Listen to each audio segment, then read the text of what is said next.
Thank you. With COVID-19 numbers on the rise once again, enrollment for virtual and homeschooling is once again gaining momentum. Nearly every district in Central Florida has extended deadlines for virtual enrollment. According to new data released by the Census Bureau, the number of households choosing to homeschool their children has nearly doubled, increasing from 5.4% in March of 2020 to 11% that following September. Joining us with more on how to make the most of homeschooling is parenting expert and author Connie Albers. Connie, good morning to you. Good morning. It's good to be with you. So let me start with this. If parents want to homeschool, what resources are available to them? Well, that's a great question. There's a plethora of resources. There is online, as you mentioned in that clip, there are co-ops, which is families coming together to share the load of education. There's umbrella schools that you can get with from private schools, and that means that you partner with them. There's hybrid homeschooling, and that is your children may go to an assembly, a place where like a co-op is just like sharing the resources, and they go there for a couple of days and then they do the work at home. There's virtual. That is the good news. And the other good news is you can actually teach the way your child learns and let them study certain passions and interests in a way that ignites them, and is really what education is all about, is developing that lifelong love of learning. Connie, that's so true, and parents really need to do their homework if they decide to make this choice. What are some other things parents should consider before diving into this? I guess the first thing I want to say to parents is just breathe.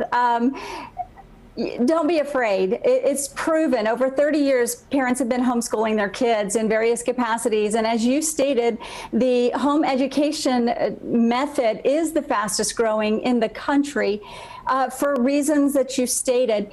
I want parents to realize you can do this. You care about the education of your children. That's why it's growing so fast. Parents, they're tired of what they're having to put up with in the school system. They're concerned about their children's mental, emotional well-being. And if they want to homeschool, then they can reach out to the Orange County, well, they reach out to their county's homeschool education department, and they will fill out a letter of intent.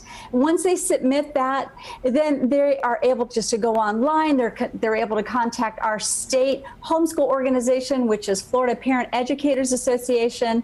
There are websites, there's curriculum of all sorts for the unschoolers, for the textbook learner, for the unit study learner.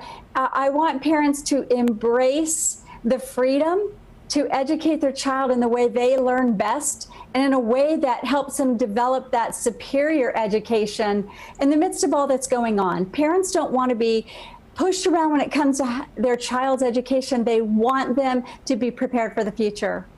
All right, Connie, we know some of the pros, the benefits of choosing your own schoolwork and school direction, but some of the cons involve social interaction with people. Real quickly, your advice for parents. Yes, I'm going to just say that is a myth. Your children are around a variety of ages, not just in the classroom of their own age group. So let's say you're getting together with other families that have high schoolers, middle schoolers, elementary, toddlers, babies, grandparents. So the socialization is an important aspect, but homeschooling does not mean that you're in your house all by yourself with no interaction from anyone around. And I want parents to realize that's just a myth, and that has been debunked in many ways. Parents, you can have your kids involved in so many different extracurricular activities, as well as subjects that they can be taught in peer format, in group format, writing, science, history, math, and of course sports and music and dance. There is the world of options, and I guess the one thing I would want to tell everyone is just do your research and decide what is best for your family, and how much involvement do you want to be in the community and involved with other activities, because it does take time to educate your child. All right, Connie, great advice, great perspective. Thanks so much for joining us this morning. Thanks for having me.